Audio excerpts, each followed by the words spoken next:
Right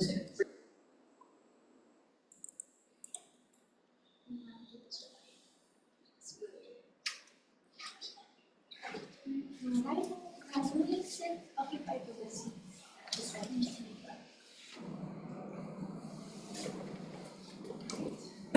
Recording in progress.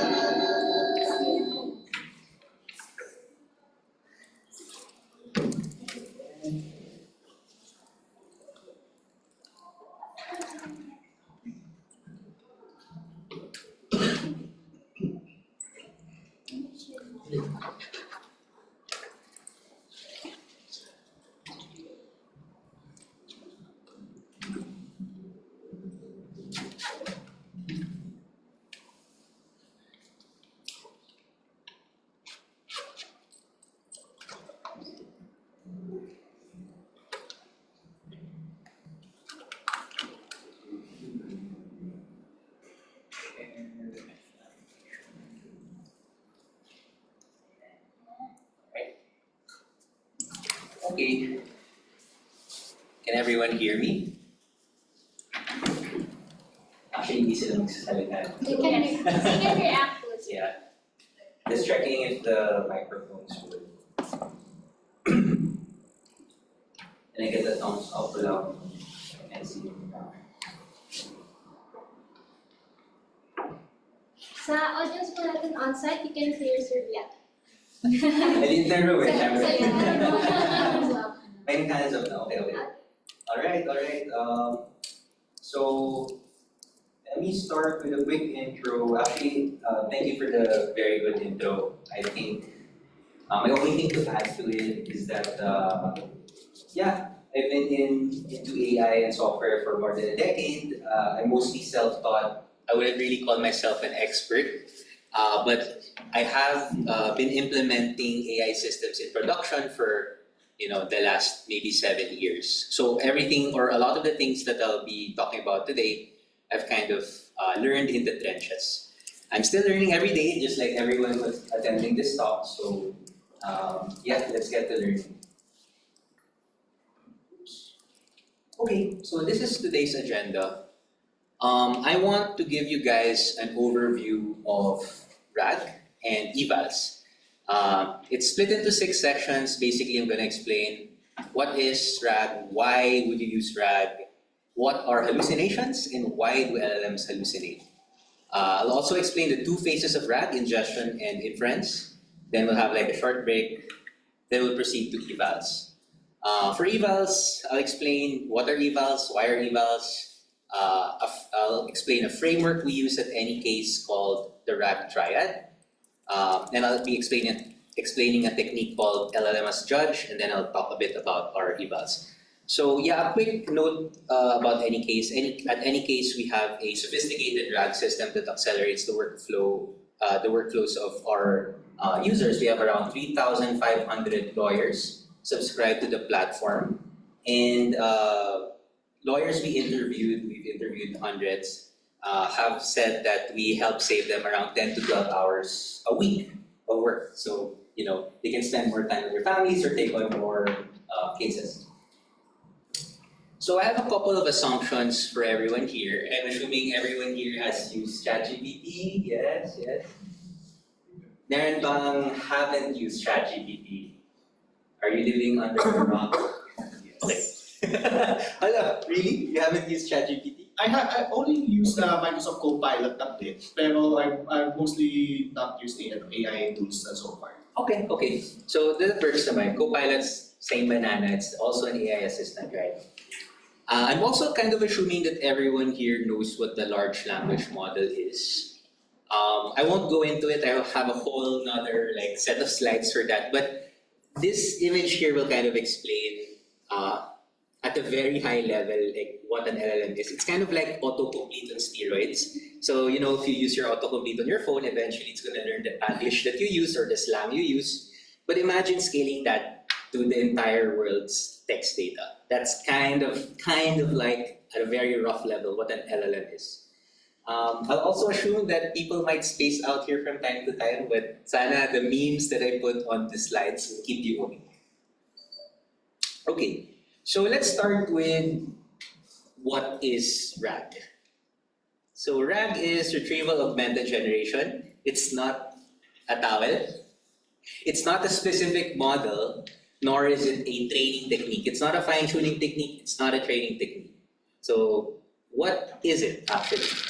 So RAG is an architecture. It's a way of building a system around an LLM to connect it to a knowledge base and optimize the quality of its output. So what you can think about RAG is like this image. If your classmate was called for a recitation and he doesn't know the answer, a RAG system is passing a note with like the código of like the information that he needs to know to answer the question. So from a closed book exam, it becomes an open book exam with RAG. So it's pretty easy to kind of remember just from the acronym what RAG's all about. R is for retrieval. You retrieve some knowledge from a knowledge base. Augmented means that this retrieved knowledge improves in many ways the generation or the output of an LLM. So, okay, now that we know about RAG, like why would you even use RAG? Why don't you just use the LLM? Why don't you just prompt it? Say, oh, you are a lawyer, you are a bar top-notcher. Please answer the questions in Philippine law. Yeah, this slide should convince you like why it's a valid architecture. So we use RAG to cover some of the main weaknesses of large language models. Namely, knowledge of LLMs can get outdated. How the process works is like they usually have these huge training runs that cost millions of dollars to produce the model behind ChatGPT. But when you do that training, it's very expensive and you only have data up to the data to train, right? So if you kind of ask ChatGPT, hey, when is your knowledge cutoff? It will say something like, oh, my knowledge cutoff was like May 2025. So it kind of doesn't have any knowledge after it was trained. It kind of is like a frozen checkpoint of the world at the time it was trained, right? So RAG is a way to overcome this by injecting knowledge of the current world into the LLM's context. LLMs also don't have access to proprietary, private, or domain-specific data. So it doesn't have access to your diary, to your text messages, to your course syllabus here in Asia Pacific College, nor does it have domain-specific data like in our case, good knowledge of Philippine law or a good knowledge base of Philippine law. If you ask ChatGPT certain legal questions, a lot of times, and I'll show you like objective metrics later, you'll actually get like, wrong or subpar answers because ChatGPT doesn't have access to a very well-curated database of Philippine laws and jurisprudence. One of the main reasons for me to use RAG would be to mitigate what we call hallucination. So I'll get into that later. But have you guys heard, like, you guys know what hallucination is? Anyone here? Okay, maybe I will just explain in the next slide. So what is hallucination? Hallucination is, I'll give you an example. Imagine you're a student. Everyone here has been a student or is a student. So at some point when your teacher called you, you didn't know the answer, right? So what do you do when the teacher calls you and you don't know the answer? Hula. Estimates. Hula. Hula. Tama. Hula or bola. Right? So LLMs are similar to human beings in that regard. LLMs have been trained to no matter what, you gotta answer. You gotta, like the autocomplete, you gotta predict the next token, the next word. So you need to answer if you're an LLM and if you're a student, and you gotta make up stuff na lang that sounds right. Kung di mo alam, bolahin mo na lang. And also LLMs have no concept of truth. So essentially, hallucinations, I would say this is a human-given term for LLMs producing content that's not aligned with the truth of the real world. But really, LLMs have no concept of truth. So LLMs are not trying to mislead you by saying na, oh, patay na si Tom Cruise or something like that, right? They don't really have any concept of truth. They're just trying to make something up that sounds or is statistically probable given yung tinanong mo. So there are, oops, what is this? Confirm your speaking language. I'm speaking English. I'm sorry. All right. So we want to combat hallucination at any case. It's one of the main things we do. One of the main things I do every day is find ways to reduce or mitigate hallucination. And this is because when you trust the output of LLMs, a lot of bad things can happen. If you're a student, you can write a position paper, whatever, na it's really bad. Let's say invent some sources, and it could get you like a failing grade, right? But in the case of lawyers, you can actually get disbarred. You can get fined, you can get disbarred. This already happened in 2023, as early as 2023 in New York. Some lawyers were sanctioned for using fake ChatGPT cases, like cases that didn't really exist. And just recently, August 14, 2025, here in the Philippines, Sandigan Bayan called out a lawyer who used AI in their pleadings and it made up citations that didn't exist. So this was not us, by the way. Like I checked the names of the lawyers, they're not any case users. They should have used any case. They wouldn't have gotten into this problem. So, okay, now that we know about hallucinations, why do LLMs hallucinate? I touched on this a little while ago, but essentially it boils down to these four things. And I'll explain a bit more in detail later. So I think it's very important to understand these concepts because, it'll give you an idea of like what problem RAG actually solves, right? So training objective, LLMs being probabilistic, gaps in training data, lossy memory. And so one more five. 1, 2, 3, 4, 5. No built-in verification. So LLMs are trained for fluency and not truth. So LLMs are trained on a large corpus or data set of text, right? Like terabytes and terabytes of text were passed through this model that the task of this model was to predict the next word. And it would train and train until it could finally kind of recreate, let's say, the Wikipedia articles it was trained on. So it's really a most likely next token generator. That's like the real kind of training objective of the base LLM. There's no internal concept of truth. It only cares about, am I producing what sounds statistically similar to all of this human text that has been dumped like into me. So that's the training objective of LLMs. LLMs are also probabilistic. If you ask ChatGPT 3 times in different chats, what is the meaning of life? Chances are you're gonna get slightly different answers.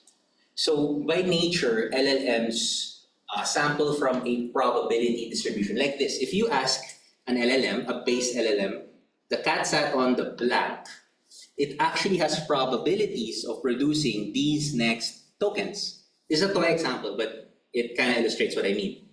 Maybe in the training data of 45 terabytes of like text on the internet, it saw the cat sat on the mat many times. That's why it's 45%, there's a 45% chance it would produce math.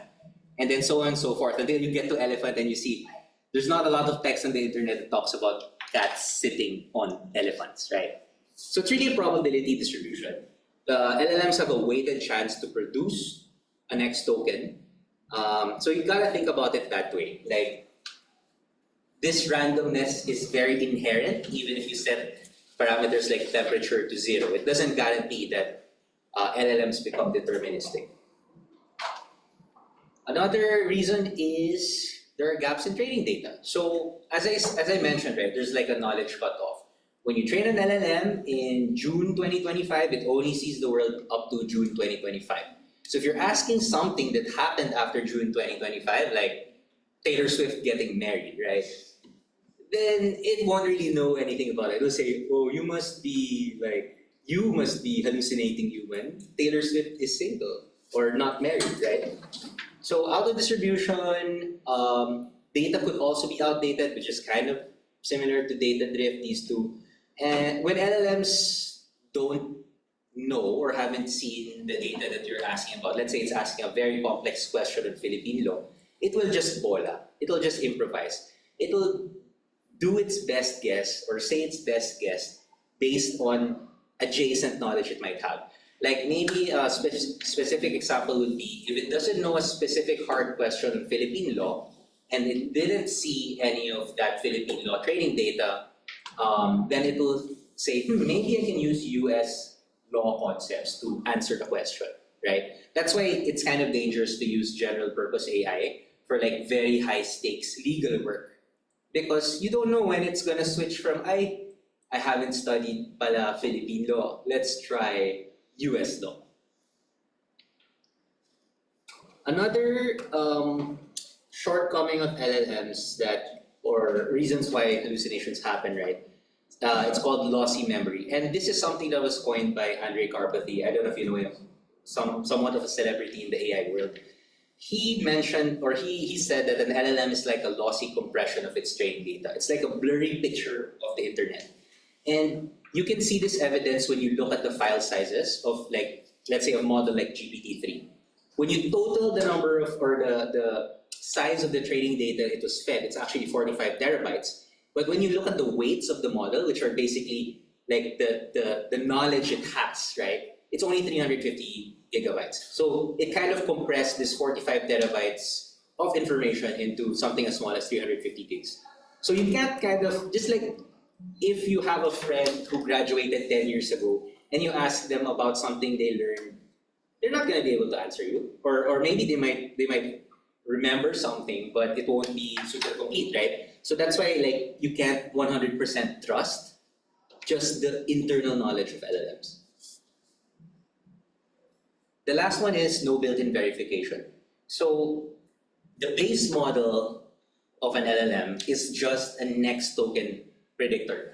There is no concept whatsoever of looking into the world and seeing, is Taylor Swift married? Is she single? Did she break up again? Who knows, right? Wala. It doesn't have any method to do that. It relies on humans to create systems to do this, or for humans to check the output themselves, which is also what we do at any case.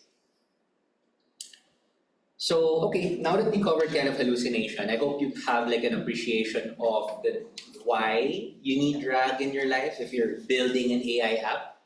And really, it's very simple. There are only two main phases of creating a RAG system, but it kind of feels like this, right? It's like, oh, let's draw a horse. It's super simple, and boom, it's super hard now. So like, it might seem simple, but under the hood, there's actually a lot of engineering that goes on. But I'll break it down. There are two main phases of RAG. The first is ingestion, and the second is inference. So ingestion is basically, well, my next slide will explain that, but just remember, ingestion, inference. Why do we need to split creating a RAG system into two phases? It's for latencies, because this ingestion part is kind of like processing a lot of, let's say, legal data, cutting it up, indexing it. You can't do that at runtime. You need to do that what they call offline, or like you need to process it beforehand before your system goes online. Then you can do inference on what the ingestion part creates, right? So we split it basically for latency. We could do the whole RAG process in one go, but then maybe each question you would ask any case would take like 20 minutes, right? As it is, I think it's around 5 seconds or 3 seconds. So ingestion is computationally expensive. That's why we have these split of two phases. So okay, here is the first phase, it's ingestion. And the person responsible usually for ingestion, it's a me, a data engineer. Usually you have some expert some engineer whose expertise it is to handle large amounts of data, maintain data pipelines and scraping. Hey, someone laughed at the joke, thank you. Appreciate you. Okay, so we can split the ingestion pipeline into these kind of like, 4 steps, right? First, you have your data sourcing and pre-processing.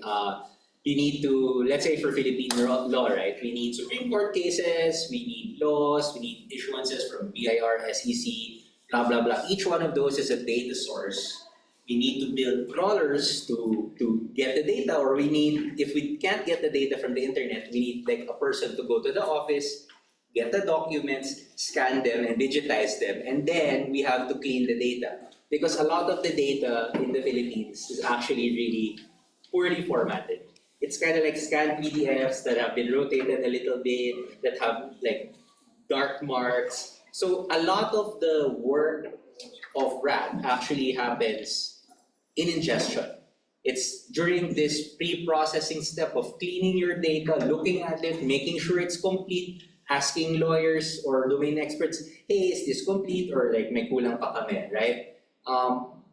Next step after you get the data is you need to chunk it. I have another slide on chunking later. It's basically cutting up these documents into digestible parts that can be basically vectorized or embedded. We'll get to that later. Then we need to create embeddings from those like parts of the documents. You can think about chunks as parts of documents. And then after that, we upload or we index these chunks, these text chunks, these embeddings into a vector store. So chunking works like this, right? You have, let's say, the Supreme Court documents, you've cleaned it up, you've got the text content. The next thing you do is you need to determine what your chunking strategy is. So that can be a whole nother talk, but essentially there's a lot of ways you can chunk text. You can split by a finite number of tokens, or by a finite number of words, or by sentence, by paragraph, by headings. You can use LLMs. There are a million ways you can do chunking. But how do you even know, right, like what works? Well, we'll get to the evals part later, but the answer is evals, right? So once you cut up into chunks, whatever method you use, you pass it through a special AI model called an embedding model, and you create basically these lists of numbers that have meaning, semantic meaning of the text that you chunk, and you put all of these into a vector database. Okay, you have 50% of the knowledge you need to create your RAG app, right? Next is the next main, sorry, there are two components, right? There's the ingestion and there's the inference pipeline. So this is the other 50% of the work, right? And if you remember our analogy of how LLMs work, or how RAG works, it's essentially passing this código or this piece of paper with cheat codes or information to your classmate who's reciting, right? So with the inference pipeline, these are the four kind of main parts that go into it. There's a query processing part, and this can be anything from determining, oh, did he ask a question about the law or jurisprudence, or is he asking for recent jurisprudence? Like, should you apply any filters? Should you select a certain database to search, right? So query processing is all about understanding the intent of the user and kind of routing the query to the right path in your code. It's another complicated topic, but essentially you just need to kind of understand somehow the user's query. Then, after you have the user's question or query, then you can proceed to using search. So this is basically where, the whole kind of output of the ingestion step comes in. Because you're searching that knowledge base you created from the ingestion stage, right? So yeah, you can think about this piece of paper being the output of your search system, and you writing on that piece of paper is this context construction part. It really matters how you format the text that goes into the LLM. Context construction by itself is a whole art, right? Do you put headings in Markdown? Do you bold certain things? Do you style it? Do you use XML? There's many ways to create the text that goes into the LLM. Response generation is pretty simple. Whatever you constructed here in a string, you would put it into the LLM and it would generate a response. So a lot of the art of the inference pipeline really comes from what you put in the context. Essentially, you can think about context or the string that goes into the LLM as like the code. This is the new code that you're writing for LLMs to execute. Okay, so now we proceed to the two components of RAG. We talked about the two phases. So these are discrete kind of steps you need to go through to create these two components, right? And it's pretty simple. You just have two components. One is the retriever or your search engine. And this is the result of what you did during the ingestion stage. You created this index that you can use to retrieve information from. And the second component is the generator, which is essentially your large language model. Could be ChatGPT, could be Claude, could be Gemini, whoever you want to use, could be open source models like Llama. But essentially, yeah, these two parts, for the generator, it's just what takes inside or takes in your constructed context and creates the output or the answers that you want your system to have. Okay, that's 50% of the talk. Intermission muna. Ikaw na lang. We have a special guest, si Sir Alan Tan. Dito ba? Well,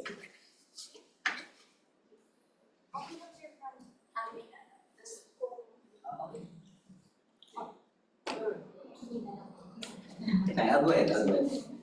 Okay, the next part will be about evals. I think since we only have 5, 10, 15, we only have 20 minutes, I should go through this relatively quickly. So, I guess this is what you came here for, right? The name of this session is metrics-driven, evaluation-driven development. So what are evals? The problem with LLMs are they're very convincing even when they're wrong. It can give you totally crap answers with the confidence of your most confident classmate na bolero. So evals essentially answer the question, how do you know your RAG system is performing well? Without evals, you're just suntok sa buwan. You're just like, it looks right, so therefore it must be right. But you can't, as human beings, we're not really good judges of like what's right or what's not right, especially if you're not a domain expert. Like, I'm not a lawyer, but I'm the CEO of a legal AI app. How do I know that my system is running correctly if I'm not a lawyer? You need an evaluation system that encodes kind of this expert knowledge that would test the LLM, right? So what I'm saying is evals are essential. You cannot have a production system that's being used by so many people if you're not checking if it's doing well or not. It's frankly, at least for domains like law or medicine, that would be very irresponsible to release something that you know could be producing misinformation. One key thing about evals is it's actually harder than building the RAG system itself, at least in my opinion, and I think the opinion of other people on Twitter. It's actually very hard to design evaluations. So, okay, now that we know what evals are, why do we need evals? Well, again, we need an objective way to measure system performance. We can't just say, okay, I'm going to look at the responses to these 5 questions. Looks good to me. You can't do that. Like, you need to have some objective numerical measure to say, okay, this system is 90% accurate, right? It's also a great way to measure the impact of experiments. So the whole difference of AI engineering and regular software engineering is you're going to run a lot of experiments. Sometimes you're going to spend 1 week, 2 weeks on experiment, and you think, wow, I'm going to blow the metrics out of the water. This is going to be so good for all the lawyers. But then when you run the metrics, it's minus 5% accuracy. So this, the life cycle of AI engineering is a lot of experiments. It's kind of like the scientific method. You have a hypothesis, you code something up to test it, you deploy an MVP in your local machine, and then you run your evals, and you see if the metrics go up or down. And you don't deploy it if the metrics go down, right? So it's a very objective way to measure the impact of what you're doing as an AI engineer. And it's a great way to measure the impact of any change in any part of the pipeline. There's a lot of moving parts in a RAG pipeline. If you change any prompt of any of those parts, then you need to run your evals. It's also useful to have a target to optimize for, even if initially you make your evals and say your accuracy is low. That's way better than having no evals, because now you have something that you're aiming to optimize for, and you can actually uplift the performance of your system if you have some sort of target. It's kind of like if you have no goal in life, you're just not gonna go anywhere. Right? You need something to aim for, even if it's really impossible. You want to be the next Taylor Swift or something, right? So you do need some target to aim for, even if it's impossible. So, getting to the meat of it, how are we going to do evals? We've been talking so much about evals. I have some guidelines here.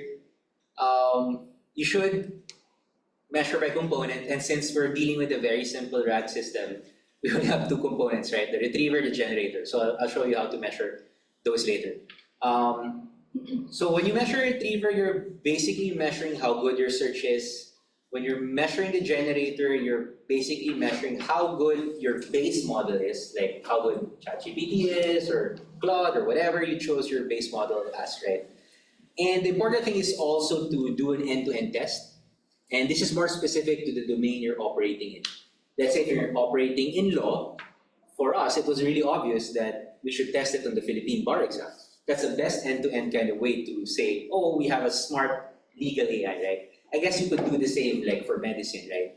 But you do need to design some kind of end-to-end test that tests how good your system is at the task that it's supposed to do. Okay, so let's start with retriever evals.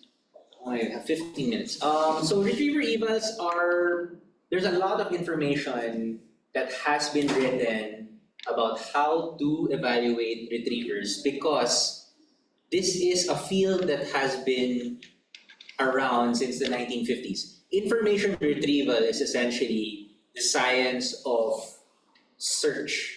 And you know, it's been around for a long time. You have Elasticsearch, you have search engineers, you have people who've studied this stuff back in the 1950s. You have library science, you have things like that. And one of the most basic metrics which we can use for our purposes is precision and recall. Essentially, you can think about precision as like when you have a bunch of search results from Google, right? And let's say you're only looking at the top three. How many of those top three are actually like relevant to what you were searching for? Recall naman you can think about as, say you have in your data set 5 cases about murder and you're searching about murder. Do you get all of the 5 cases? Are you comprehensively getting everything, all the right information you have in your knowledge base, right? So yeah, this is the data format, the bare minimum data format of what you need to create your retriever evals. You need a number of queries, like what is murder, what is adultery, things like that for legal, right? And then you need positive doc IDs. These are IDs of documents that are relevant to murder or the other query I was talking about. But the problem with classical information retrieval is it looks at search systems as systems that retrieve whole documents. But with RAG or AI-powered search, there's a concept of chunks. So this doesn't really work anymore. What we found to work is there was this paper released by a US, I'm not sure if they're US, but a pretty popular vector database called ChromaDB. They released a paper on chunk-aware retriever, chunk-aware evaluations, right? And they extended the idea of precision and recall to the token level. You can think about tokens as just like words, right? Let's just, for simplicity in this talk, let's just talk about words.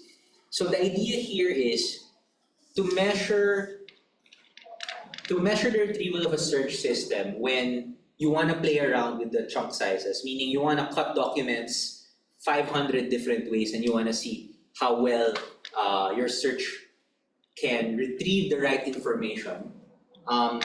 They structured it this way. You need a query and a golden answer. Like, let's say you have a query, what is murder? And then the answer is, oh, based on this or that code, murder is defined as X, Y, and Z, right? Then you just retrieve documents from your search engine and look at the overlap between those chunks and the answer. So you're kind of like overlapping the words, right? The idea here, the logic behind this is that LLMs use this information to generate answers. They don't care which document it comes from. As long as the right information or words are there, it can generate some good answers. So this is kind of like, I would say if you're creating a RAG system, you should pay attention to this. Okay, this is how we did it at Anycase. This is an example of how you might do it for your own system.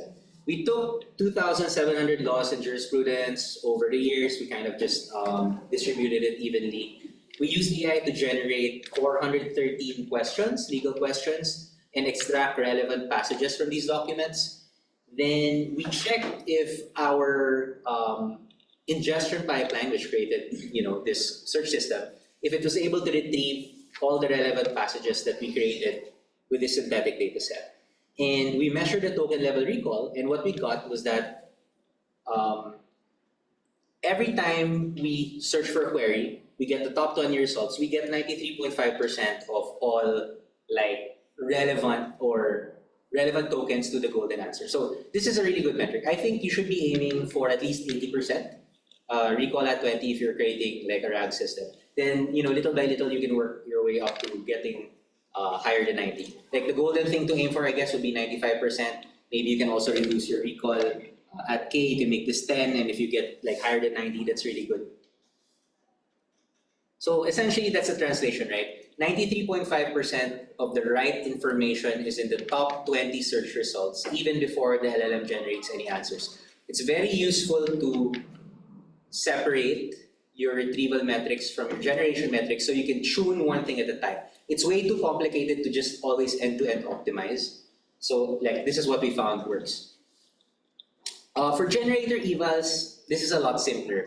You're just picking from a selection of open source and closed source LLMs. So you can use public leaderboards like LM Arena to pick strong LLMs that match your latency requirements, your price requirements, blah, blah, blah. So just look for leaderboards. There are also leaderboards for domain like medicine, law, blah, blah, blah. So you can just use Google to look for these leaderboards. So what do retrieval evals test?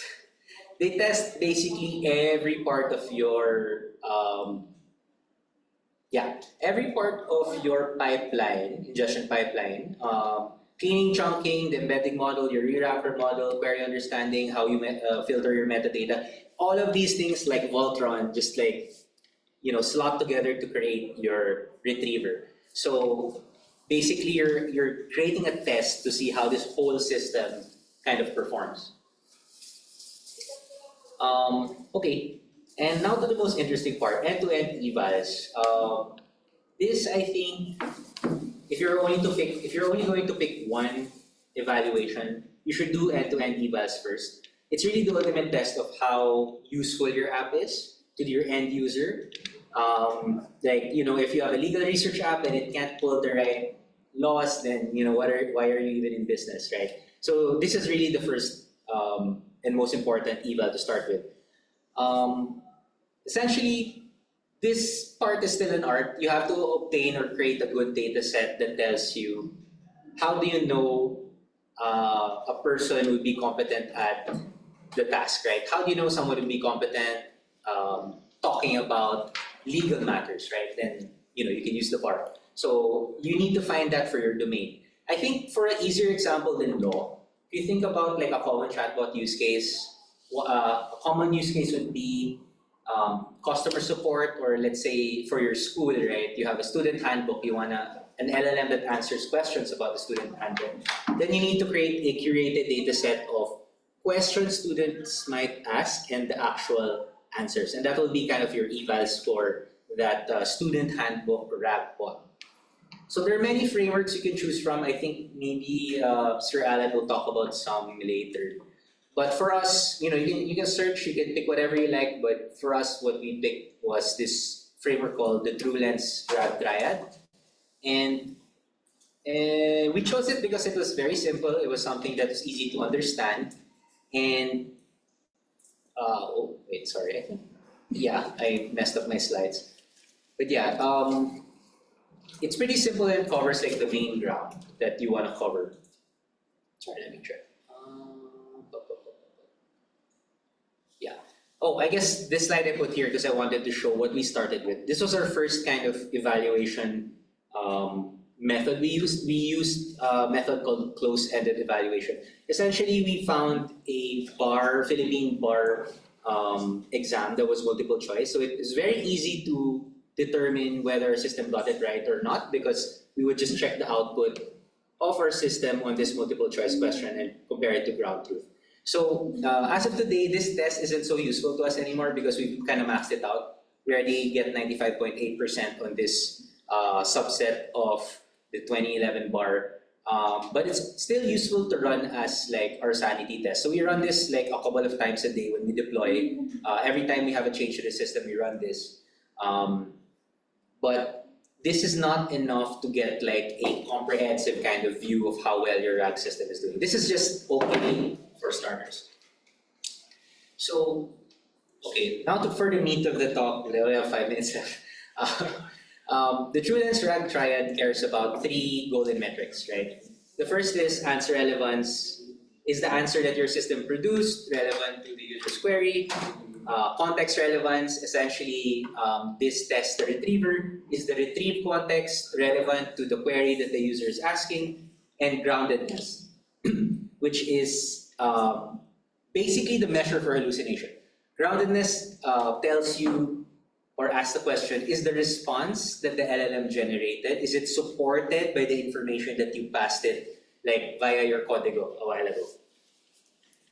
We modified it a bit for our own purposes. We used the 2024 Philippine Bar 120 questions of it, and we modified a bit the RAG triad, mostly the same. What we changed here is answer correctness. Because we care, at any case, we care if your answer is the right answer. Well, I think one weakness of the TrueLens RAG triad, it just checks, is the answer relevant to the query? It could be the wrong answer, but if it's relevant to the query, it would be rated high, right? We care about, is it correct?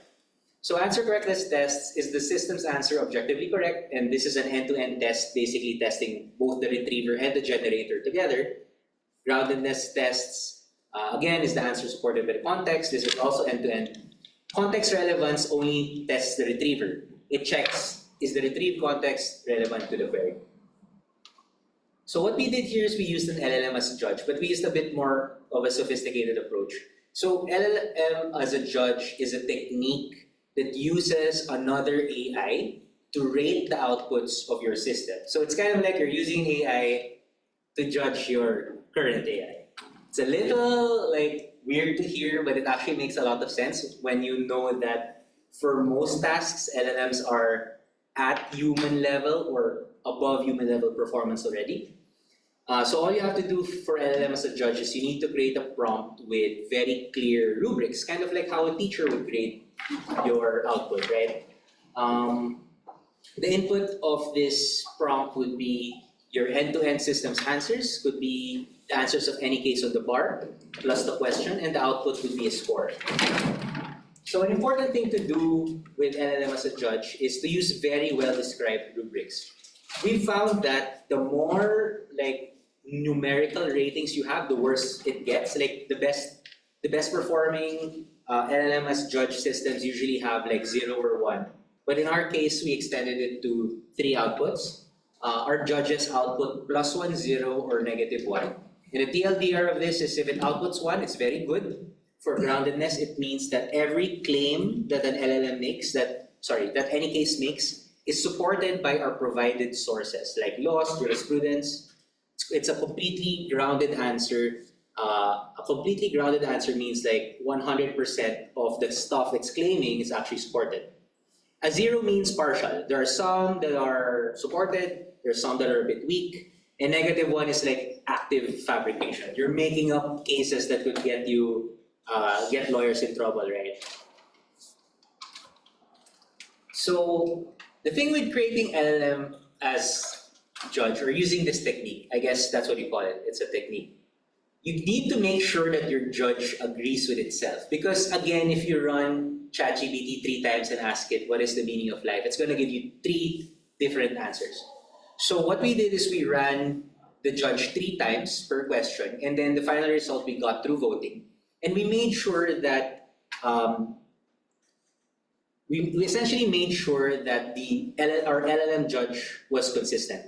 We use this measure called the Inter-Rater Agreement or Krippendorff's Alpha. Essentially, like the TLDR of this is, it's measuring how consistent, like if you had 3 human judges who are judging like a skate competition, like do they agree with the scores that the other judges give? So that's you can look Krippendorff's Alpha up, but essentially you want a score that's higher than 0.8 to know that your judge is reliable. So this is what we got. We got around anywhere from 91% to 100%. And we had to work for this. We had to make sure that we had to change our prompts and iterate on our prompts until we got something that was very consistent. So making an LLM as judge is a lot of iteration on prompting. You also need to make sure that you align the judge with human preferences because we're using a judge basically to score a bar exam. How do we know that the judge is correct? Siyempre, we need to get actual lawyers to look at results, answers, and grade them. So we had our team of in-house lawyers and law students to basically check answers. And we aligned their scoring with our AI judges or LLM judges scores. And you can again use Gryffindor's Alpha to measure the agreement of your LLM judge with a real person. So we're trying to replicate the judgment or the paper checking ability of our legal team. And we got pretty good scores, around 94.44% agreement. That means that maybe around 94% of the time, they kind of agree with each other, like adjusting for chance. So these are the kinds of metrics that we published in our paper. If you go to our website, you can read the paper, how we did this. But essentially, we compared any case with ChatGPT. So at the time that we wrote the paper, this was GPT 4.0, now it's GPT 5, right? But as you can see, we get 76% perfect bar answers versus only 24% for ChatGPT. We have an 88% win rate versus ChatGPT, which is what most lawyers, I think, use. So I think it's very important to kind of benchmark also against general purpose AI. You want to show that your domain specific AI actually has like an edge over like someone. Because people would just ask us sometimes, why don't we use ChatGPT? And now we can just show them, okay, you can use ChatGPT, but we'll always be better. We also measure hallucination, and I think this is the metric we're most proud about. In 120 questions of the Philippine Bar, we fabricated 0% information, while general purpose AI fabricates around 32%. This I think is the most kind of shocking because essentially when you're using ChatGPT, you want it to be reliable, right? You don't want to like use some output from Gemini or ChatGPT and then get in trouble for it. So this is why like measuring hallucination is very important. This maps one-to-one to like groundedness. Essentially, groundedness is how you measure hallucination. So I want to like explain this asterisk though. Even if we get 0% fabrication rate on the Philippine Bar, it doesn't mean that our system is perfect. No RAG system in the world, I think, can claim exactly like to be hallucination free. By virtue of how LLMs work, it's always going to be like a probability. Even if it's very tiny, that it makes something up, there will always be that probability. That's why we had to kind of design our system so that it's optimized for verification. So how we do this is we make really nice colors for people to be able to check out their attribution. So essentially we tell lawyers, hey, we do our best to optimize the system so you have like really good accuracy. However, we want to make the UI as painless as possible to use so you can double check yourself so you don't get disbarred, right? So I think that's very important consideration when building these RAG systems. You gotta give people a way to actually check if the answers are wrong or right. You don't want people to be like, okay, I'll just accept everything, AI knows everything, I'll just like pass this paper, submit this document to the Supreme Court. Like that's a really easy way to lose your job. Search performance also, the cool thing we found was that when you use ChatGPT or similar models, they search the open web. So these search engines, essentially, they have crawlers that just go around and ingest everything, be it Reddit or be it the Supreme Court documents or whatever. So one thing we found that was really concerning with general purpose search is that you could be asking a very serious question about like, oh, what do I do? Like, this thing happened to me. It might pull up a blog source and think it's an authoritative source. And that's just because like Google indexes everything. So one important thing we found is, or we're beginning to see is, it's important to have your own kind of curated knowledge base of stuff. So you can kind of really make sure that the data you have inside is authoritative. So yeah, what we found is that 30% of the time there might be like a blog post here, like some non-canonical legal source that ChatGPT pulls up. So we usually deliver search results better 74% of the time than ChatGPT. Oh, okay. So okay, that's it. That's done. Does anyone have any questions? I'm a bit out of time. I think Sir Alan wants to take the stage. Does anyone have any questions here? Any questions po from online attendees? So you may raise your hand so we can unmute you, or you may simply just write your questions at our Q&A chat box. So for on-site po, just raise your hand so we can entertain your question. Any question po for Sir Biato?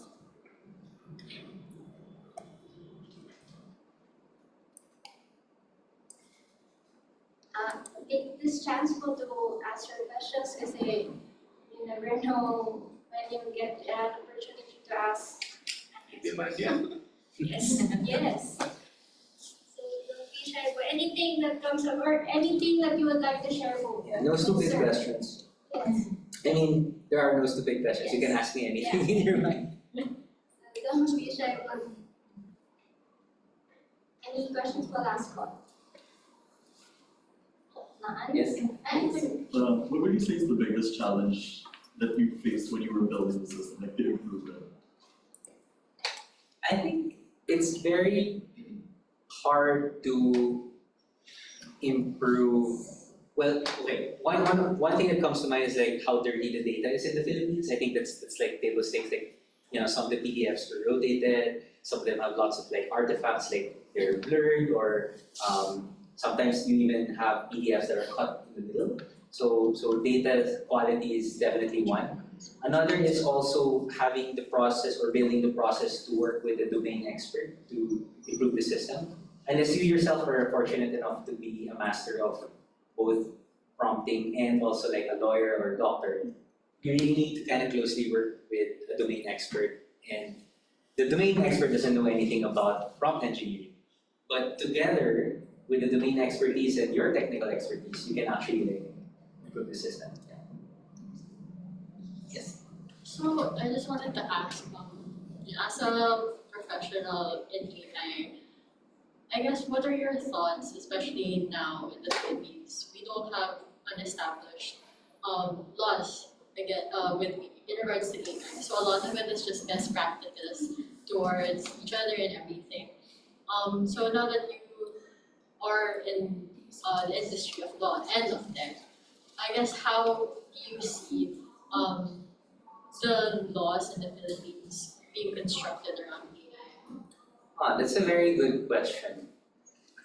I think, you know, it's still the wild, wild west, and there's a lot of people, including Sir Alan here, who are trying to shape AI for good.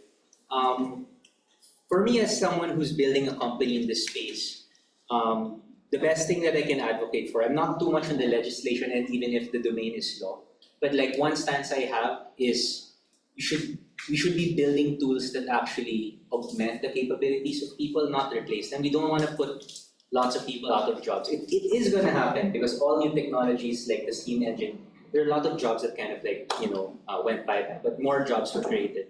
But if we can create systems that, for example, like one of the main problems NEK is solving is that we have too few lawyers for a country of this large population, and it's too expensive. So we're not replacing jobs by creating NEKs. We're actually making legal work easier to do so that the limited amount of lawyers can handle like more people. Yeah. We have a question from our online attendee. So his question is, how do you prevent irrelevant info or sources from degrading performance? Well, that's a very good question. We actually have a team that we have a lawyer who most of his job involves vetting the data sources for us. Like, for example, he goes to like the DOLE website and looks through all of the issuances of DOLE and tells us, okay, these ones are, this is my list of like good issuances. These ones you don't need to bother with. So he works in tandem with our data engineer who will get that list of sources and then ingest it into our system. So it's the teamwork between a domain expert and an engineer. Yes. Okay, so there are some cases like Supreme Court Supreme Court opinions, general resolutions, or CA resolutions that it might be complex to be understood by people. So were there and made by the AI itself. So were there any cases that your AI system had let's say hallucinations or having problems understanding the prompts like related to the let's say the general resolutions or the Supreme Court decisions or similar? Right, yes, it actually happened to us early on. How we solved it is through prompting. You can actually tell the AI the hierarchy of like, okay, if it's a decision by the lower court, it shouldn't be given as much weight as this decision by the Supreme Court. So you can actually like encode that kind of domain knowledge into the prompts. And one of the big recommendations I have, I guess, if you're starting a company in this space is you need to empower also your domain experts to be able to change prompts because they know how like the legal system works, right? Yeah, so I guess another follow-up to that is you can also define like basically your own hierarchy of documents, and that's something you can again inject into the prompt. Another question from Sir Fabian, a follow-up. So, what if a user asks a question but no relevant docs or info are retrieved? How does the system respond? That's a good question.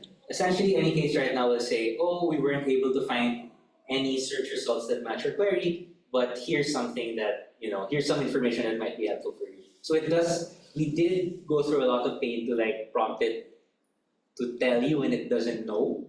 So it doesn't kind of bola. You don't want the system to bola when your career is on the line. Any questions po? Additional? Mga pahabol na questions? None?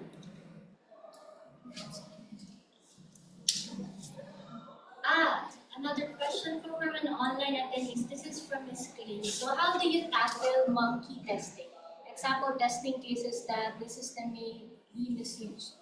You've talked about testing the system in a way that the end user would use the system. How about asking the system questions that the system can be misused? It's a good question. Well, I guess you're talking about like red teaming. Like basically, right, there's some news articles saying that ChatGPT enabled this guy to commit suicide, right? So we want to prevent things like that. Right now, I guess since our clientele are mostly lawyers, we haven't had instances where people complain that like any case was telling them to like do something bad, right? Yeah, that's a good question. We don't yet have a data set to like test legal, like evil legal prompts, but maybe that's something we'll work on in the future. Yes. I'm sorry. Yes, sir. Since you mentioned that most of your clients are lawyers, we're from ETC, and some of the schools that we are partnering with are in law. San Beda, for instance. Yeah. I'm just a little bit curious, which use case in law are they mostly lawyers and law firm are mostly interested in? Litigation definitely. Yeah. Because So you with need regard to AI. Yes. Litigation. But we also have a lot of students. Surprisingly, we were very surprised because we didn't build the system for students, but 20% of our user base are students and they use it for study. Oh yeah, we've been talked a lot of times for mentoring, and this is law. It's just kind of far from our domain. Yeah. And the interest is pretty high. Yeah. Because it's really good at teaching. Because like I actually have a mode on any case that I made for myself called Simple English because I don't know law, and sometimes my relatives will ask me stuff. So I'm like, okay, I'll change the mode to Simple English, and then okay, I'll try to understand the law as like a layman. So LLMs are very good at kind of not naman dumbing down, but more of like meeting you where you are. If you can prompt it correctly, it can explain to you. It won't be like a teacher that if you don't understand, I don't care. He can kind of meet you where you are. Alright, no more questions po for our speakers.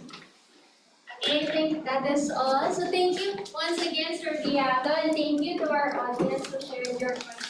So before we proceed to our second speaker, we'll be having a short break. So to our audience here on site, you may take your snack. We support is an AI training from San Francisco. So we do, AI engineering, LLMs. They charge like $3,000 to $4,000 for every session. I charge mine for, in the Philippines, only for 50,000. You get a session for free, part of this joining the PSIA. Yan. So, as you know, hopefully you know by now, a lot of the AI models, the outputs, sabi nga ni Beato, are non-deterministic. It's very hard to predict. Now, so one thing I am promoting as part of PSIA is for the developers to actually change their mindset about testing. Because we are so used to testing na when the functionality works, you are done. It's either a pass or a fail. Unfortunately, when you work with AI, it's not pass or fail. There's the 50 shades of gray in between. No? So now, how do you do the testing if it's not very concrete, if it's not deterministic? No, because it's probabilistic. So now we have to change the way we do our work, we do our development, we do our testing, especially when you start dealing with large language models. No? Because, as you mentioned, they are prone to hallucination, they lack transparency, that's one of the issue. And yun, so as a result, you get debugging issues. Like, tinesting ng developer, matalino na, and then, the end user will come up with, bakit mali ang sagot? Right? So that's going to be one of the biggest problems that you will be facing if you're not familiar about metric-based na testing, evaluation. And one thing that's important that probably you need to understand is what we call as evaluation benchmark. So these are like reference grades, measures on how accurate a certain model performs, right? So if you look at LLMs now, there is a global benchmarks. There are global benchmarks where you'll be able to measure how smart one model over the other is. You probably saw this already, like, every time a new model comes out, we are smarter than this. ChatGPT 5 smarter than Gemini. Gemini is smarter. Grok is now the smarter, whatever. They are all the smartest in the world. But basically, what they do is they measure the performance of their models against these benchmarks. Now, there are many different benchmarks. I don't know if that's the next slide. Yes, but to show you, these are there are common language, meaning common conversation benchmarks. Math benchmark, these are high school and college, the math questions. There are coding benchmark, right? And then there are conversational benchmark. In conversational benchmark, Chatbot Arena is a bit different because they actually use human to choose which response is better. All others, they are like, this is the question, this is the right answer. No? So for example, math, syempre, there's no other way to answer. There's only one answer to a math problem. Diba? Coding, baka merong iba-iba, but usually these are like fixed set of questions and answers. In Chatbot Arena, they get to score. So they use all this benchmark to actually measure how the models perform. Yun, sample ni Beato kanina, they did their own benchmark on legal because these are highly specialized industries. So they need highly specialized data sets. Same with medical. And because all of the models have performed so well, 95%, 97%, ang next sa tanong, like, okay, so how can we get smarter? Right? Because if sabi natin, I don't know what the exact number is, but if you say Gemini, 2.5 is 95% and OpenAI is 96%, who cares? Diba? If it's 60% and then 70%, diba? O pasado ka na, that's a big difference. But from 95 to 96, it's very different. So what these researchers came up with is what they call as humanities last exam. Pangalan pa lang, nakatakot na. Humanities last exam. And these are some of the questions that they actually raised with regards to edge computation, Markov chain. Sino ba nagtuturo ng ComSci dito? Data science. Wala na gustong umamin. Markov chains, di ba? Ayan, yeah. At least yes. And then this one, transcribing this, text. And then some special topic about animals. These are questions that are, contributed by top researchers in the top academy, in the top industry. The hardest question that a human can come up with. Basahin pa nga lang yung tanong, di ko na kayang basahin eh. Sige nga, More so, giving out the answer. No, so they come out with this because the LLMs have become so smart na, we have to have a benchmark that is even smarter. Now, a lot of the models are evaluating against this. Last I know was around 16% pa lang. So imagine when they get to about 90%. What kind of AI will we actually have by the time? Now, even so, even when you have those AI models as smart as that, companies still demand better. Kasi nga, there's not gonna be a perfect model. Now, these are some use cases, stories, horrible stories. Airlines, I think Air Canada, last year have to actually give refund because their chatbot hallucinated. Mali yung naging sagot.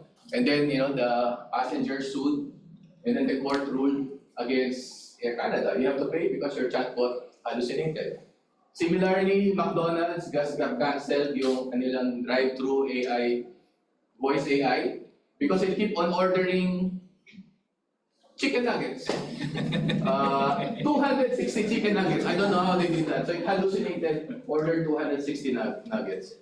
So those are the problems that many of the enterprises will face, when they start implementing all this AI. So how to actually set up and establish measures? So one is you need what they call as the golden data set. I think pinakita ni Beato kanina, the bar exam. That's a golden data set because that's a reference for all who's taking law.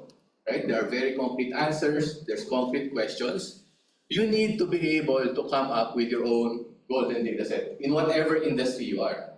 Now, whether you're in school, diba? Whether you are in, QA, whether you are in retail, right? You need to have your own golden data set. Meron kayong mga FAQ na tama ang sagot all the time. And then you use that to check if your model is actually answering correctly based on your golden data set.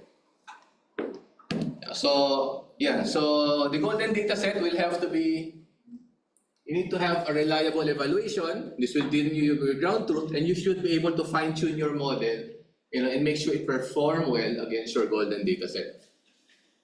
But then there are certain issues also. Una, it's gonna be expensive. No? Because you need experts, domain experts who are expensive in their time, to actually review. It's still, subject to bias. And then, there's still scalable limits, diba? How many data set kinukuha niya? 120. Small. Very small. Like compared to there's thousands, 10,000 set of questions. It's gonna be expensive to actually build those data set. And you also need to maintain it because it will keep, because things change. You need to update it also. All right. So, assuming by now you are convinced you need to have a golden data set, how do you actually do that? Well, first, of course, you need to establish goals and metrics. Like, what's a good performance? Right? Is 95% good enough? Is 99% good enough? I don't know.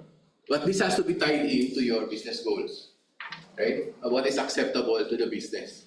If you say no hallucination, 0, then maybe that's your business goal. Maybe you don't need an LLM, just an FAQ should work. It depends. Then you have to build your own data set, right? Use and then you establish then you establish your baseline. So once you have that data set, you need to establish a baseline. Like ChatGPT. If you use ChatGPT to answer those questions, ano yung sagot niya? 88% kunwari. That will be your baseline. Your new model has to perform better than your baseline. Kasi kung yung bago niyong model ay 80% lang, perform worse than ChatGPT, then why do you need to use it? Doesn't make sense, di ba? So you need to establish a baseline, and then you need to keep on improving, fine-tuning your model until you get the goal that you want. Simple. So those are, some of the steps that you need to take to improve your model's performance. So this is one example. This is a data extraction use case. When you want to extract information in a certain document. Very, very concrete. No? So, for example, you receive a PDF, there's certain information in there. You want to get the document date, document type, who is it from, who is it to, who is it from. Right? So you do the extraction. Usually what we do is, we just let AI do the extraction first, manually. Kasi hindi naman 0% yan. Then you'll be able to get certain result. And then you just improve it. You manually curate it. Then that will be your golden data set. These are the corrected data already. Now in one of our projects, because We have systems that have been manually entered already by mga personnel nila. Like when they receive, they enter it manually. Then you use that as your golden data set. But not exactly true kasi kahit tao nagkakamali. So kahit tao yun nag-encode, sometimes namamali pa rin sila. So, but the point is, you need to have a golden data set depending on the task that you will actually want to do. So, system evaluation in summary is basically be able to measure end-to-end on a golden data set. Now we move on to RAG. Similar to what we have to mention, they use a RAG triad. RAG triad. This is RAGAS. It's a bit different. There are 4 measures that RAGAS is measuring: faithfulness, relevancy, precision, recall. We'll go through them one by one. Oh, parang kulang yung ano. Okay.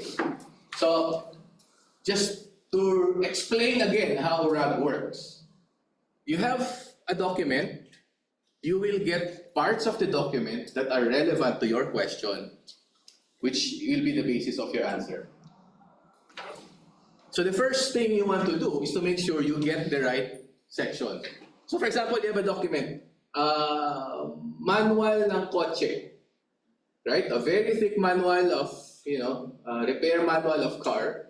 May sira ang steering wheel. You want to make sure that you'll be able to find everything related to steering wheel. At the very least. Now, so ito yan. Diba? This is the entire manual, the documents. This will be related to steering wheel. You want to generate your answer based on all facts about steering wheel. No, you do not want to include anything about the wheels, yung gulong. No, kasi baka ang sagot niya ay mali. No? So that's where precision and recall comes in. That's the first measure you want to check. You want to make sure you are getting the right data. I think na ni Beato to. Recall and precision. So what's recall and precision? This is a classic example, my classic example of precision and recall. Bahay kubo, ilan ang halaman sa bahay kubo? Ay nako. Hindi nyo alam? Actually, hindi ko alam. 16, 18, parang ganon. But anyway, the point is, precision will actually measure out of all the data you got, how many are actually correct. No? So sabi nila, ano ang mga halaman sa bahay kubo? Precision, tapos binigyan ka ng 6. So ang 4 lang doon ang tama. So hindi precise yung answer mo. No? Kasi may dalawang mali eh. Yung patatas sa kabahay, hindi siya halaman sa bahay kubo. No? Na-return niya yung ibang tama. So your score will be 4 out of 6. So your precision will be 4 out of 6. When you say recall, yan naman ang sinasabi na there are 18 na halaman sa bahay kubo and you only retrieved 4. Hindi mo nakuha lahat, hindi kompleto. Right? Those are 2 different things when you talk about retrieval. How complete and how accurate. Pwede nga nagbigay ka, 30 ang binigay mo. Right? Baka doon sa 30 na binigay mo, nandun yung 18, fine. You get 100% recall kasi nakuha mo lahat. But you'll get low precision because you have so many answers that is not relevant. No? Posible rin na accurate ka. You got 6. Yung 6 na yun tama. So your precision is very high, 100%, but you'll have low recall kasi hindi mo nabigay lahat. So those are 2 measures that you want to check. No? How complete and how precise your answers are. The next is faithfulness and relevancy. So ano naman to? So when you say you are faithful, hindi to sa mga when you say you are faithful, you are actually answering the question based on your context. Diba may na-retrieve ka na dito? Yung answer niya kailangan dito galing. When you say you're relevant, it means you are answering the question correctly. No? So those again, 2 different things because you could be answering the right thing. No? For example, nasagot mo ng tama. Lahat ng 18 na halaman, nabigay mo ng tama. But your retrieval did not get that. How did you come up with the other answers? No, you will still get low faithfulness because it's not in the context that was given to you. Right? Or baka naman sinagot mo ay ikakasala si Taylor Swift. Which is tama, but that's not the question. Diba? So you are not relevant. No? So those are two things na, na you also measure on Ragas. So, essentially, ano nga ba to? Sorry, nalimutan ko na. Ayun, so, wait, I forgot my slide. Ayun, so basically, ang sinasabi nito is, kung ito yung context, and you retrieve everything in there, then you are being faithful, and ito ang halaman sa kubo ay marami, right? Ang sinabi mo lang ay marami, but because you answered the question, it is relevant, right? Ito, pag ang nireply niya is totally different, tindahan ni Aling Nena, walang kinalaman sa question, then you get a low relevancy. Now, if you're able to give all the correct answers, but it's not in the given context, you still get a low faithfulness. Now, so that's how Ragas is designed. All right, so those are 4 of the measures. The next question is, okay, so now we're able to measure, we know how they are important. How do you actually generate all these questions? Because programmers are lazy, we do not want to involve, most of the domain experts. Aside from lazy, ayaw nila makipag-usap. So gagawa nila sila ng program na gagawa ng data. No? So that's what you call synthetic data generation. And mind you, a lot of the researchers now are already doing that. Now even the newer models are already using synthetic data for training. So if you think of it, it's like AI training AI. You let the smarter model, the big model, generate the data and train the smaller data AI. Last year we had a speaker from SoftCon, from Microsoft, and then we were talking about this. Sabi ko, do you think it will really get smarter by learning from itself? They said they have evidence that it is. A bit creepy, but it is what it is. Alright. So, synthetic data generation is basically the ability for you to create synthetic data. Bakit mo siya gagawin? Well, for one, it's expensive, data is scarce, it's gonna be slow if you have people actually manually doing it, and you might have data privacy constraints. So synthetic data generation allows AI to automatically create data for you. This is the creator of Ragas, si Shahul, which is Kaggle Grandmaster. So sabi niya, a good synthetic data should be diverse, meaning covers all the cases. It must be representative of what's going to be used in the production. It has to be high quality. So the goal of Ragas is actually to be able to create synthetic data that achieves all these goals. Ayan. So what they did is actually to create an AI that can create data. To do that, they have what they call as persona. So they will have different persona, different seed terms, right? So for example, math professor, right? So depending on what topic you are, they can come up with different personas, and then iba't ibang terms. Sige, kaya mo yan. Ayun, na terms na ginagamit nila. So then you'll be able to simulate different type of people asking different types of questions. That's the first thing they did to come up with a diverse data set. Next is representative of prod. So basically what they did was to extract data from the persona and yung mga seed data and then create multiple scenarios. So they have it will explore different possible conversations or questions. So quality is then ayan. So I think they use AI also to do the yung kanina, the LLM as a judge. But then you'll be able to have in between the generation, you can have a step where you'll have human actually manually curating or annotating them also. But then you can update the flow so that you can have another LLM evaluate. Right? So you can have, for example, Gemini create all your data set, and then you can have OpenAI review its own the data set. Diba? Hopefully you get a better reply. Or you can get a Novin expert to do that.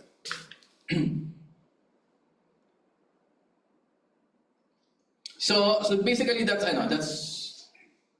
how metrics-driven development work. You establish your baseline, you create different performance, and then you improve the metrics.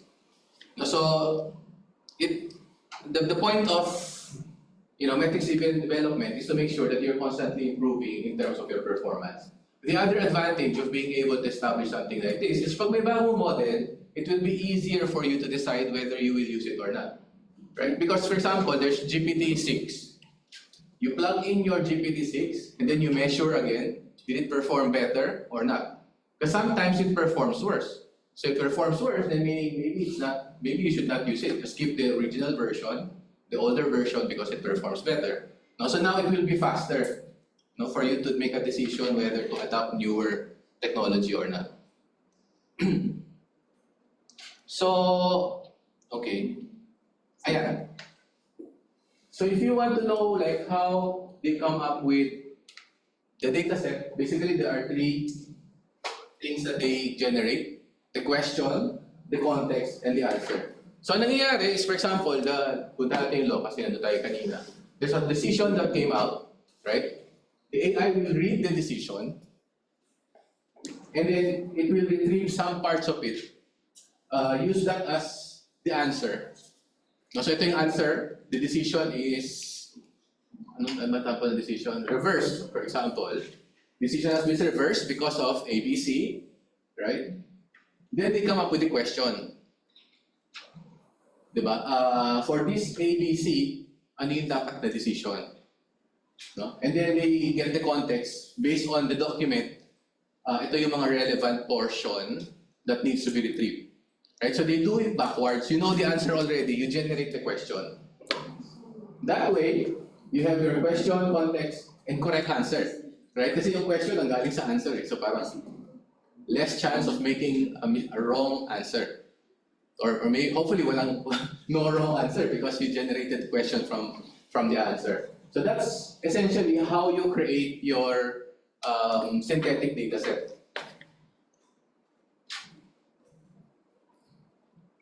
The newer version of RAGAS actually uses knowledge graph already. No, because for the hardcore, if you know, yung mga vector databases, they are not really that accurate. And in order for you to get a more accurate representation of what's in the document, you need to represent it in a graph. So they use graph to actually represent the different relationship and entities involved dun sa isang document. So for example, ito yung document, what they do is to actually extract entities in different topics, right? So now, ito yung decision, ito yung mga facts of the statement, ito yung mga issues involved, they come out with that, and then they populate the relationship. How are they related with each other? This issue is connected to this issue reverse this. This case is involving San Miguel Corporation and whatever, right? And then how they are related, they end up with something like this, which is a knowledge graph. So once they have the knowledge graph, that's where they use to actually come up, all the factual information on your questions. So, ayan. So these are the different. Earlier we mentioned about the different persona, different types of questions. Sorry, different styles, different lengths, different keywords, different contexts. Basically, you want to mix and match everything so that you get a diverse set of data set. Then they have different types of query synthesizers. It can be something as simple as this, right? Who is OpenAI? CEO of OpenAI? That's a straight one-shot question, but you can also come up like this. No? Who is the CEO of the company that developed GPT-4? Right? In this case, you need to get two information and combine them together, right? Yeah. Sunod ba? Kasi si OpenAI, GPT-4 was developed by OpenAI. OpenAI's CEO is Sam Altman. So you come up that the answer is Sam Altman. So it will come up with different ways, different types of questions, single hop, multi-hop. Alright, so to summarize, basically what we are doing is that you have documents, you create synthetic data, you have your synthetic data set, you can have a person manually reviewing it, you then get your golden data set. Now, so ito yung ginawa natin sa synthetic data generation to generate your golden data set. What you want to do now is to improve your RAG system against this golden data set. So you assume me perfect na to, this is gold already. Now you can then constantly improve your RAG to generate the right answer and evaluate it against your golden data set. Sino mga developers ba? Okay. Online. Mga developers dyan, type 1.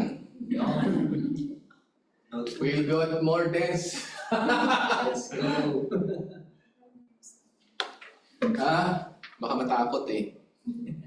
Sige, anyway, we have 15 minutes. Let's get hairy. I'll show you the code how to actually do the synthetic data generation. Kita ba?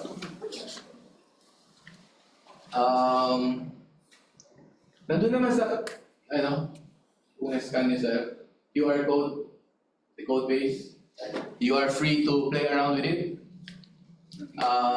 There are 2 notebooks there. First is about RAGAS, how to actually use RAGAS. So it's a step-by-step notebook. Basically, you want to set up your environment, you set up your pipeline. In this case, we are using a PDF document called Lord of the Rings, and we want to come up how accurate the AI in answering question about Lord of the Rings. Ayan. You need to understand a bit about RAG, to understand about chunking, mga text splitter, tokenization. Pwede enroll po kayo, kasagot ko sa inyo to. How you generate the chunk, how many chunks were generated, to make sure you understand. You store that in a vector database.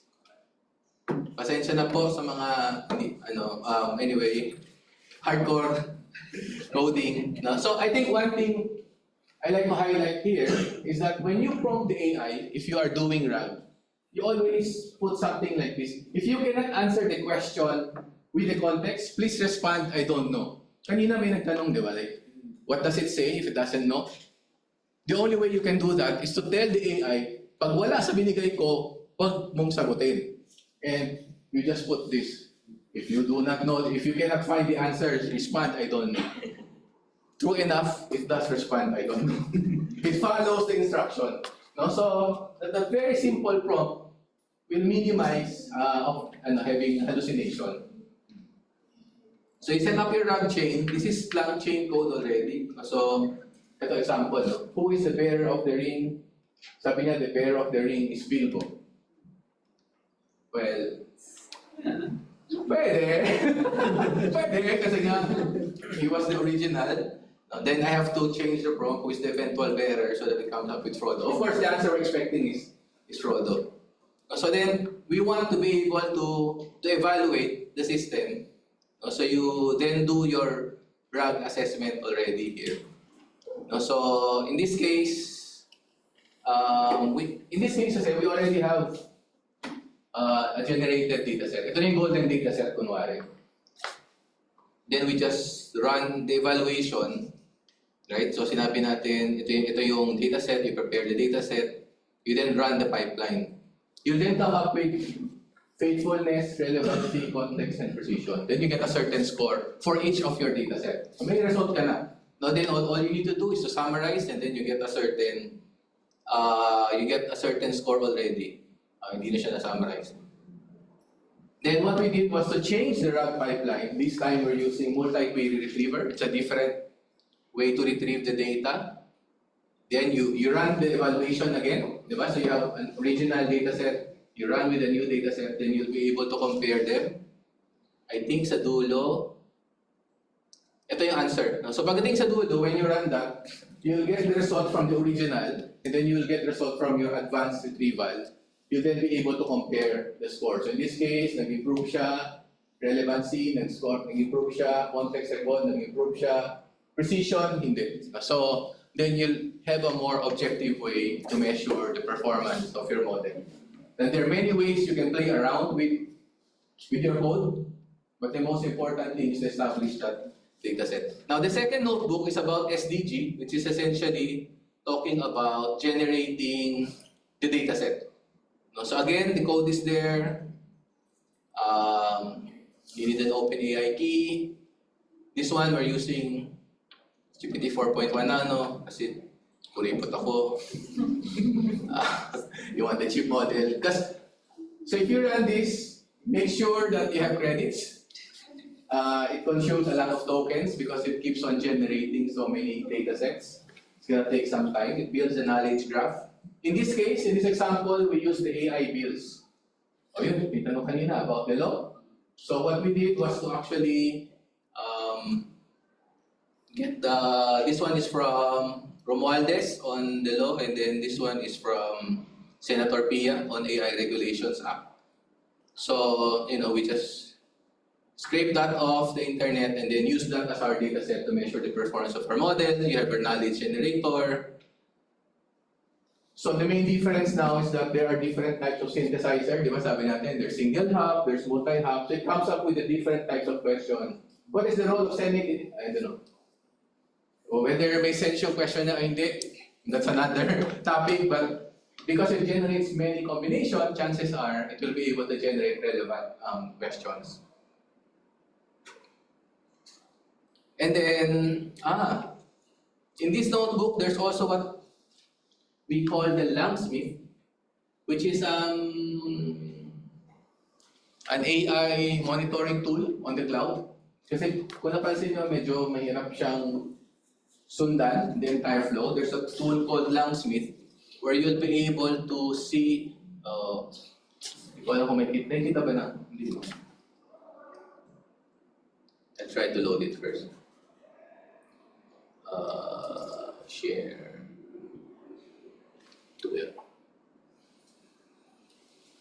Okay. You'll be able to see the entire flow, right? So with Langsmith, it's a traceability tool where you'll be able to trace every step. And sometimes you want to get the context, you want to get the prompt, you want to get everything. This will be useful if you go to production, because if you want to know what were the questions asked, what were the context retrieved, Langsmith allows you to trace them. No, so ito, mga reference, more visual, I should say. I think there are some of, tingnan natin yung mga ibang run, just to give you,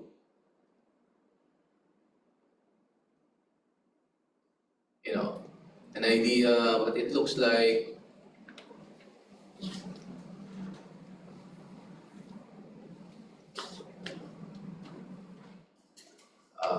Technical pa rin. But meron niyang a more visual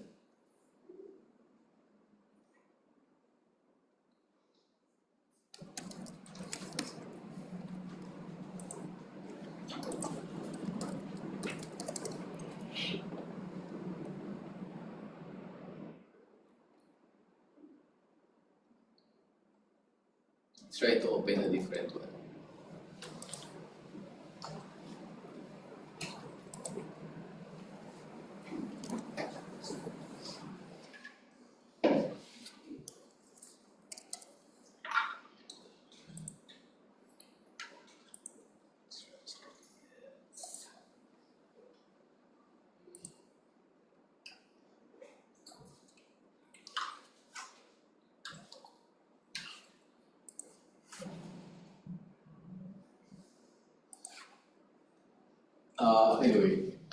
It will be able to show you something like this, right? So in this case, we added dopeness as a measure, which means we can also add custom evals, right? So if you want it to be formal in terms of response, you can create your own metric of, what is a formal answer. In this case, we just use dopeness, so you can reply if it's a dope or not, whatever. Now you can come up with your own custom eval. Now the advantage of Langsmith allows to easily see visually than the Python notebook. At the same time, it computes for the token cost. So you know how much you're actually spending for every query that you are getting. No, so that's helpful for you to do monitoring, tracing of your models. If you're curious, I shared the code already. Feel free to explore. How is it here? Wait, sorry. Share.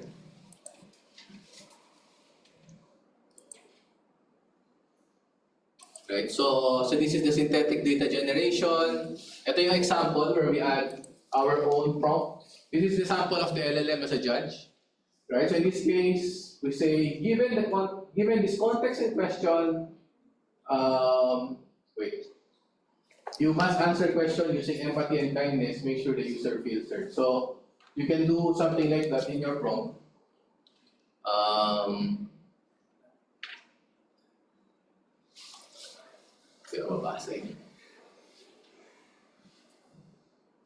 And then you run your model, and then you use your RAG chain. No, so ang nangyayari, it can respond with more empathy depending on how you prompt it. No, so what you do is you create your empathy checker, whether the answer is empathetic or not.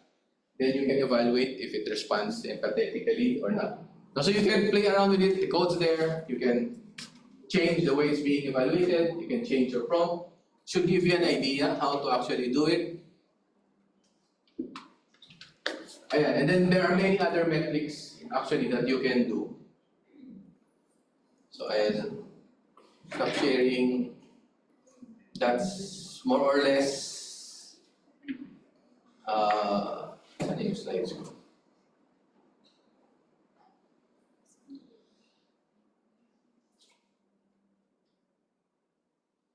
Yep. So this is the QR code if you want to know more about synthetic data generation and RAG. Which leads me to promote my next cohort 2 for AI engineering. If you want to know more, that's one of the sample of what we teach from RAG to RAGAS to agents. Yung tomorrow we'll talk about fine-tuning, everything about AI engineering. Promote ko na rin, especially we have members online. I am on a mission to train 10,000 AI engineers. Why? Because I think, because Gartner said by 2026, which is next year, 80% of the application will have AI incorporated into it. Which means if we want to continue building applications like we are building now, all developers need to know about AI. Otherwise, yung knowledge natin on AI will be irrelevant. Because in the future, all applications will have AI into it. So my share is to at least train 10,000. There are like 200,000 developers in the Philippines. So napakaliit ng 10,000. But I hope that puts a 10, improve yung competitiveness natin as a country by training everyone with AI. And for those who are serious, enroll now. And that's all. Thank you. We're happy to entertain you. May question po tayo online from an anonymous attendee. The question is, how do you prevent biases in your data? You've talked about AI generating data, but if the AI is biased, would that also generate biased data? An example would be generate an image of a terrorist. Would generate images with a likeness to a certain race? Sige, so those are two things. No? When we say of bias, okay, that's a very deep topic, but essentially, if you think of it, humans are biased. It's very intrinsic na humans are biased, so it's kind of avoidable that you will have data that are biased. We try our best not to be biased, which is why when we have synthetic data generation, we ask human to actually manually evaluate it in the hope that it's not biased. No, that's a bit of a philosophical topic, more on responsible AI and ethics. At the very least, ayan, since nandiyan na rin tayo, when we teach, we always teach responsible AI. We include topics on ethics, ensuring you have the proper bias, not bias, transparency, explainability of your AI models. That's the best that we can do. But then accept the fact that humans are biased. the other one is about terrorists. That's where the topic of guardrails come in. No? So there are modules like Guardrails AI. So what happens is that when you receive your chat message, you can pass that through another model that evaluates if there's anything threatening about the message. Now, whether it's a jailbreaking message, it's a sexually explicit message, there's cursing, there's whatever, right? You put guardrails in. And usually you want to put guardrails in all over the place. From your input, from your output, and even in between. Especially now that agentic AI is becoming more and more common.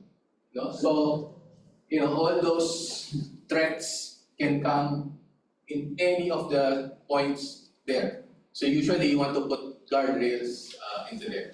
So if they want to know more, they can check Guardrails AI. There's a lot of, it's an open source thing. So you can download it, run your own model, evaluate it. Of course, again, there's gonna be kasi syempre if you put guardrails in, they will check all the time, then your response will be slower also. So you have to balance also yung response time against matters like that. Someone is raising their hand po sa online. So, Kerwin, we've already allowed you to speak, so you can open your mic to ask your question to our speaker. So, Kerwin, are you there?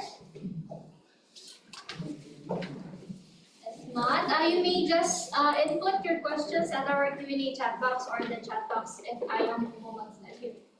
Sorry. So, to our audience po on site, any more questions po for Sir Alan before he goes? Yes, sir. Do we have any, does AI have or protected by copyright? Or Okay. any regulation? As a Philippines, we're still working on that. No? But iba-ibang bansa, iba-iba yung copyright laws. But generally, I think we're leaning towards, because the output of AI has been processed, then therefore, it's not subject to, parang like when you do your research paper and then you retrieve information from different copyrighted materials, you process it already, right? And then you come up with the output. And if the output is not verbatim with the source, that makes it original content. Diba? Kasi there's a long discussion on fair use and copyright. No, and that's what OpenAI is claiming, that it's fair use, we are processing this. No, but then, their Wall Street Journal is suing them that you use our material. Now, that's an open case, and that's in the US. Most likely, we will probably follow whatever happens in the US. But for additional information, in Japan, there's a law saying na as long as the output is not verbatim with the input, then it's not subject to copyright. Kasi hindi naman siya exactly the same. Ginagayahan mo lang. In the same manner, humans, we do that, di ba? You copy answer from here, you summarize that. It's not really original, you change it. Even with music, even with art. So parang dun siya papunta. If you are a user of AI and you're concerned of copyright, I suggest go with the big brands. Because for example, Microsoft, they say that if you use our product and you pay for our product, and someone sues you for copyright infringement, we will take care of it. Ganon din si Adobe, so I suppose that's what everyone else is doing. If you use them and someone sues you, we'll cover you. So they're taking the responsibility of the copyright issue. Which makes sense, because if they don't, then walang gagamit, di ba? Sige lang. Any more questions? For take this opportunity to ask the AI Lord. $1,000 Yes. 50,000 pesos yun. Any questions po? Follow-up questions? Insights po, anything that you would like to share or sa business po you would like to ask for Sir Alan's advice? Sa business. Huwag lang love life. Wag lang po. Any question po? Wala na po? Is that all? Or to our audiences po online, any more? Wala na. That is all, sir. So, Okay, thank you. Thank you once Thank you. again. Riato and Sir Alan. So, thank you once again for sharing your expertise and your insight to our audiences. And thank you to our audience for being here with us and to our online audience. So before I let you go, I would like to announce for the winner of the Acumen training voucher. So, next slide. So, may I please call on, now wait, where's the name? Okay, may I please call Miss Menchi Bellarmino from Strathroy. Please join us here for with our speaker po, Sir Yalo, Sir Alan. Join us here in front of perfect. Bakit nanalo rin kami? Hindi po, ano lang, for formality lang, sir, from schools. Ay, wala si Adrian. Congrats. Ando ka ba kay Adrian? Art of Department, under Sir Paul. Okay, dito po. 1, 2, 3, smile. Sabag. 1, 2, 3, smile. Thank you po. Lamig na ko. I'll send you the email. Alright, so congratulations once again, Ms. Menchi. So, of course, we're having the feedback form, so only those who have accomplished the feedback form will be given a copy of the speaker's deck. So we would appreciate it if you would share your insights of how we can improve more the enablement seminar, and you can share with us the topics that you're interested, that you would like us to explore on. So can you scan this QR code to access the feedback form? Alright, so we would like to also introduce the other topics for our last 2 enablement seminar. So we've had AI and agents last February, and last March is Apache Kafka. For April is coding with AI. For May it's agile anti-patterns. For June is beyond the vibe. For July is beyond QA, and of course this August it's metrics driven for AI system. And for the next month, September, it will be introduction to microservice development. And last but not the least, in November, it will be employment training. So if you're interested, kindly stay tuned. We will be posting the updates for the following enablement seminar. And of course, PSI SoftCon is having, next slide please, it's having its early bird discount. So for our members who are here with us, we're currently having early bird rate. So if you would like to avail this rates, kindly email the PSI Secretariat email to avail this discount. So to those who are non-members and online, you may just visit the SoftCon website to access or to know more about the other rates that you can avail. So you may take a quick photo, or you may just visit the website also, which is softconph.com. And also just a reminder, this early bird discount will end at August 31. So grab the chance to take to have this rates po. So we'll love to have you at SoftCon. So next slide please. So that's all. So if you have inquiries or you would like to partner with us for the next enablement seminar, you may email us at these emails with Ms. Ayn, Diana, and me. So that is all. Thank you so much once again for joining us here. So thank you again to our speaker. So have a great, mag-ingat po kayo. Followers. Nilalamig na po eh. Thank you so much po. Ingat po tayo pag-uwi. Salamat po.